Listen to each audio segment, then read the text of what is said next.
Hi guys, our topic today is embracing sexuality.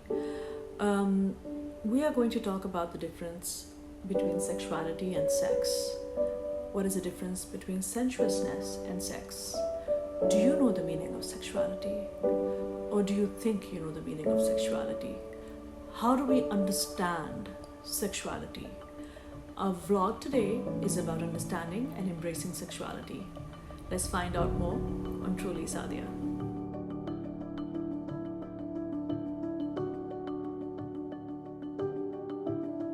So I've had the good fortune of knowing Seema Anand from London, and Seema is a world-renowned narrator.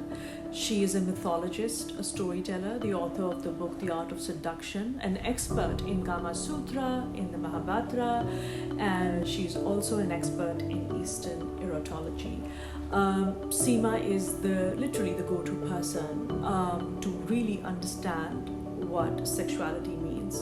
And I've had a wonderful interview with her. I hope you enjoy it. The interview is rather long, so therefore we are going to make two vlogs out of it, part 1 and part 2. I've also had a very interesting discussion with an artist. He was from Pakistan and now he's based in London. His name is Ali Zaidi.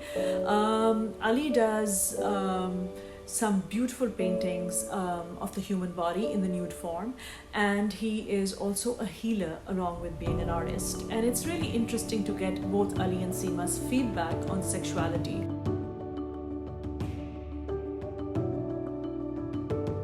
Hi, I'm Seema Anand. I'm a storyteller, a mythologist, a scholar. My focus is on women's narratives, and my special area of interest is the erotic literatures of ancient India. So, talking about what is sexuality. So, I think sexuality is a very broad term. There isn't one description for what is sexuality. But according to me, sexuality is the very core of your being. It's that very inner point that defines who you are. It's not just what gender you are. It's not just how you feel sexually. It's not just how you react to erotica or biologically or physically. It is literally, I think, all of your emotions and how they're expressed. That's what makes up your sexuality. Sexuality is part of one's desire. It is your being, how you desire to be with someone. Whereas sex is the act of performing. And that performance can be, I call it a performance because you can desire a man but at the same time have sex with a woman, or you can be desiring a woman but have sex with a man. So sex is a performance. It is the act of performance for me, and sexuality is the core of who you are. Sexuality is a very important part of who we are, and our sexuality is a very intimate part of who we are, and it plays a huge part in our lives, a massive part in our lives. So how do we embrace our sexuality? So I always believe that the stories that we tell define who we are. And if you want to create change, I mean real sustainable change, then it is the stories that need to be changed. You know, I was saying earlier that we use such abusive language to do with anything around sexuality or pleasure or intimacy. The language is positively brutal.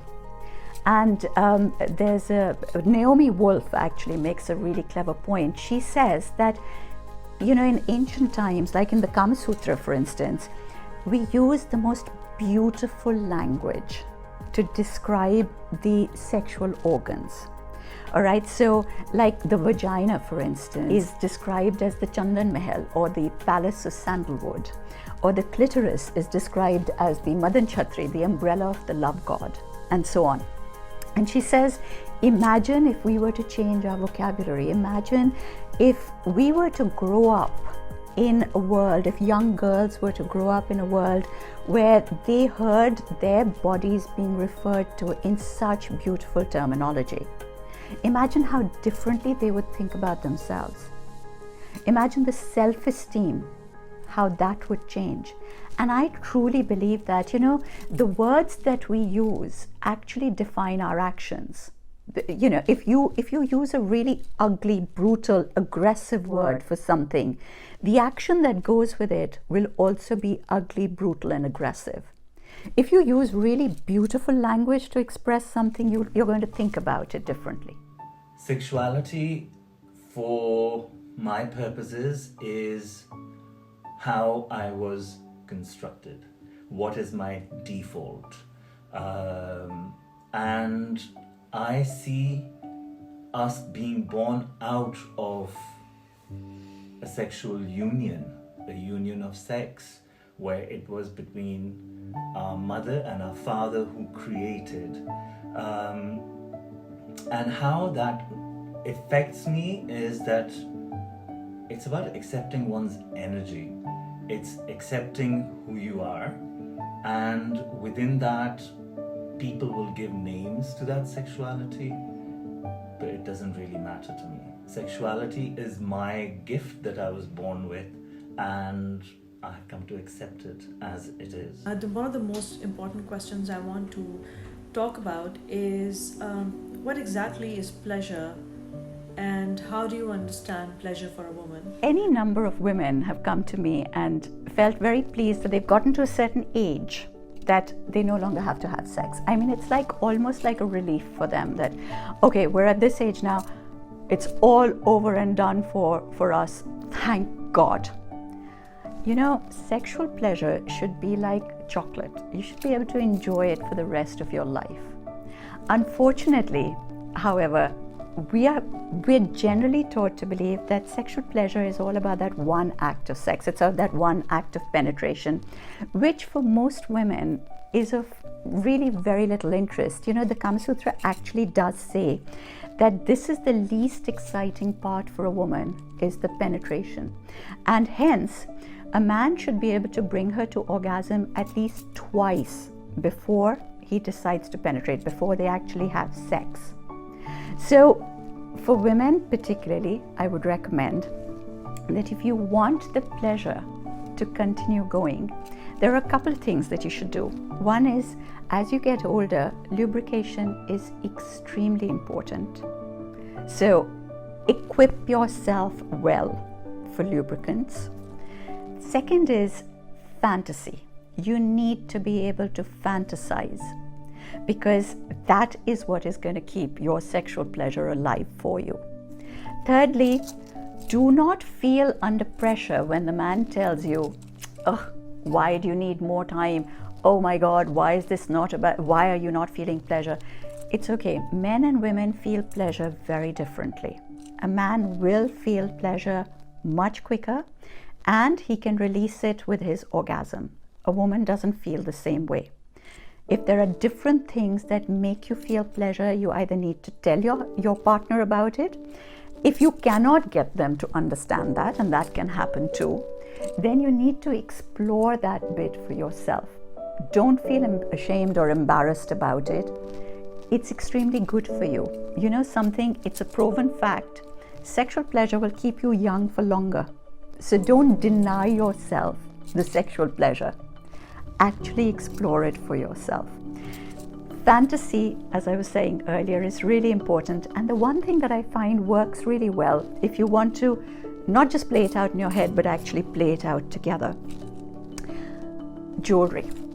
Get yourself a large piece of jewelry, and the next time you're going to bed with your partner, wear it. Okay? Welcome your partner to bed wearing a large piece of jewelry. We call it the courtesan fantasy. Somehow, when women put on a really large, gorgeous piece of jewelry and nothing else, or maybe some other very beautiful diaphanous piece of clothing, it just puts you in a different place emotionally and mentally. Just try it. You never know where it's going to take you.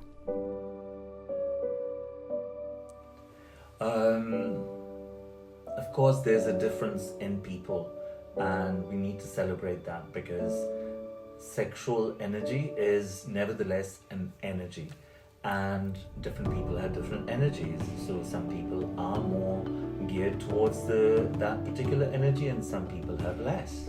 I think the answer in the here and now would definitely be yes, but that's not to say that we don't all have the same capacity for feeling pleasure. See, I've just finished saying that women are traditionally supposed to be able to feel 8 times more pleasure than a man. We have 8 times the capacity for feeling pleasure than the average man does.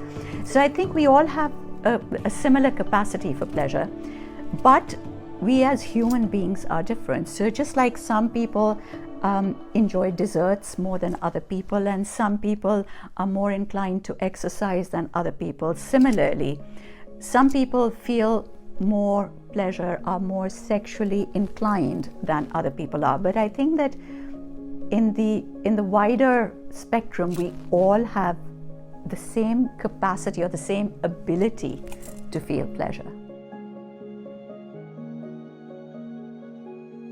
The Kama Sutra, which is honestly one of the most amazing texts that I have ever come across. It isn't, as most people think, a book about sexual positions. It's actually an amazing book on the psychology of pleasure. And the Kama Sutra tells us that men and women have very different sexualities, and they have very different forms of pleasure. So a man's pleasure is very quick. It's like fire. It starts down there and it goes upwards. And much like fire, it's very quick to ignite, very quick to douse down. A woman's pleasure is much slower. It's like water. So it starts here and it flows downwards. And like water, it takes a long time to come to the boil, and equally, it takes a very long time to cool down. So pleasure for men and women, sexuality for men and women is very, very different. So I think it'd be difficult to compare, to say one is more than the other. I think that we have an equal capacity for it. We just have very different ways of bringing it to its optimum arousal.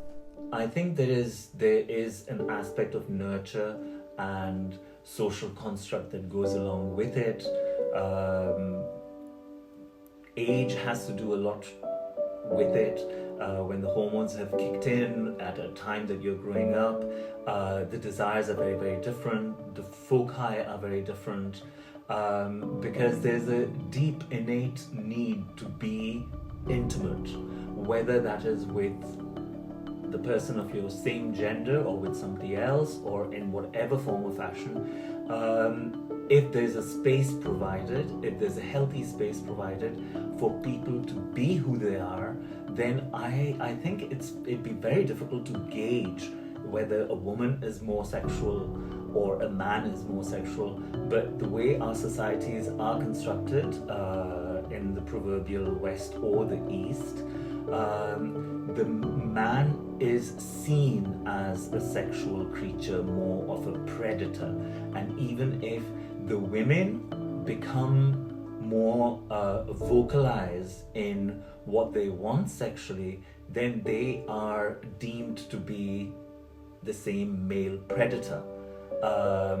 And it's quite complex for me, because energy is energy. It really depends how that is harnessed. And again, I would come back to the idea of consent, that if you are expressing your sexuality in consent with those who you're expressing it with, then hallelujah, it's a great world to be in. Does a man deserve more pleasure than a woman? Why is it that it's assumed that a man's pleasure is more important than a woman's pleasure? So yes, over time, society has come to believe, and we have come to believe, that sexual pleasure is a male privilege. It is all about the man. And I think this is also a power thing. It's just about maintaining power. So in ancient times, the Kama Sutra, for instance, said that a woman has 8 times the capacity for sexual pleasure than a man does. And this was supposed to be an extremely powerful thing, because again, in ancient times, actually even now, they will, if you read enough texts, they'll tell you that sexual energy is the most powerful form of energy. The reason for this is because when you go through arousal, every part of your body goes into metabolism. So your heart rate changes, your breathing changes, your blood circulation changes. Every single organ is secreting its hormone, it's doing its thing. At no other point is there so much energy coursing around your body. Now imagine if you could harness this, right? So they say that it's the most powerful form of energy. Now think when you say that a woman has 8 times the capacity for arousal and pleasure. That means that she was able to arouse that much more energy. She was able to harness that much more energy than the man could. So it starts off as a position of power for the woman. As time goes on, and as I said, patriarchy takes over, this has got to be contained somehow. Eventually, this is what becomes the beating stick for the woman, because she has 8 times the capacity of pleasure than the man does. Hence, she is likely to be a slut. Hence, she has to be kept in control. Hence, she has to be locked up, and she's never supposed to be given pleasure. And so, again, the vocabulary that develops around it is that the woman has to be extremely pure. Her duty is just to be able to give her husband sexual pleasure, and so on and so forth. And it's not about her at all, because she is then a sinful person if she feels it as herself, or she feels it as well. And these are the sort of things that were drilled into our heads. They were drilled into society till they become a sort of bedrock narrative. You know, you've probably noticed this, but we are not taught everything that we know. Some things we automatically get to know from the stories that exist around us. And these are the stories that are told, that it's okay for a man to feel pleasure, it's his privilege. It is not okay for a woman, it's sinful for a woman to feel it. And interestingly, our physiology makes it easier for the man to be able to develop this narrative a bit further, because a woman does take far longer to come to pleasure than a man does. So by the time a man has come to his pleasure, he's had his orgasm, a woman hasn't even felt her arousal till that point. So it wasn't deemed necessary that he would actually carry on to make sure that she was pleasured and she was satisfied as well. So it was an easy narrative to develop. Just the way these words are, sexual is pertaining to the thoughts and the desires that lead towards the sexual act itself, or that involve sex, whereas sensuous is pertaining to all senses. It includes the sexual aspect, but then goes beyond. It means that sensuous embraces even those who may be asexual, because the way the pleasure or the desire is arrived at could be from something else other than just the sex itself. That is how I see the difference between sexual and sensual. Sensuous is more open, whereas sexual is more directed. So sexual, I guess, is just the act of sex. Sensuous is the whole experience of pleasure. You know, we as human beings, we are literally the only species that can consciously choose to feel pleasure. I mean, pleasure is just, it's an experience that is probably larger than the universe. Think about it. The Kama Sutra says that we have, in the vagina, a woman has 24 G-spots. Okay, we have 24 points which can be pressed to feel pleasure. And each one has a slightly different sensation.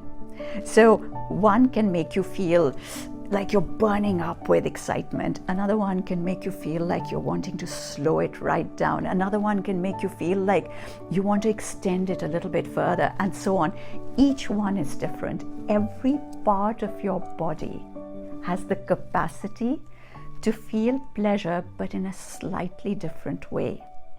And for me, that is what that's what makes up the idea of sensuousness, because as that pleasure travels around your body, as you feel different things, it envelops your mind. It kind of takes you away into a different place. It's not just the body that feels pleasure, it's the mind that feels pleasure. And when that pleasure reaches your mind, that's when you truly can escape these boundaries. Let's face it, the body is just, it's a physical set of bones and flesh. It's bound. It can only do so much. The mind, on the other hand, is capable of feeling everything. I mean, there are no boundaries for the mind. So sensuousness is an experience of pleasure as opposed to the mere act of sex, the mere physical act of sex. Because we need to be able to feel pleasure in our minds. And for me, what is really sexy and sensuous is intelligence. I have to say, this, yes, okay, I guess we are all physical beings, and when you look at somebody, you have to feel some form of attraction in what you see. But it's also quite subjective, because what might be attractive to me might not be attractive to the next person, and so on and so forth. But even if you say that you saw somebody who was supremely attractive, a man or a woman who's gorgeously good looking, how long can you look at them? 1 minute, 5 minutes? After that, what?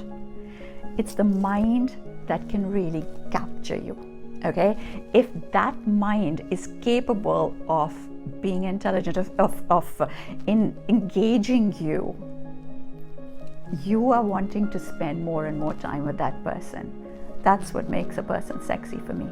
And it's very important to actually dwell into this topic. I've had many discussions with my friends, and I've realized that we all have our own preconceived notions about what sexuality is, what pleasure is, but we haven't even explored the realms of pleasure, because we really haven't studied our body and its role with sexuality. And till we don't educate ourselves, we really won't know.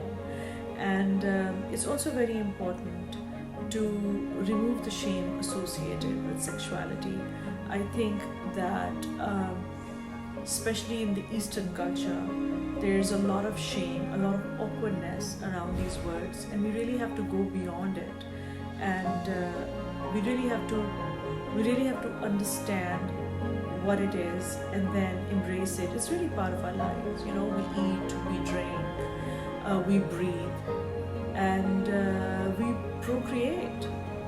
But I think somewhere along the line we feel that it's shameful to talk about sexuality, and it shouldn't be that way. It shouldn't be that way, but it is.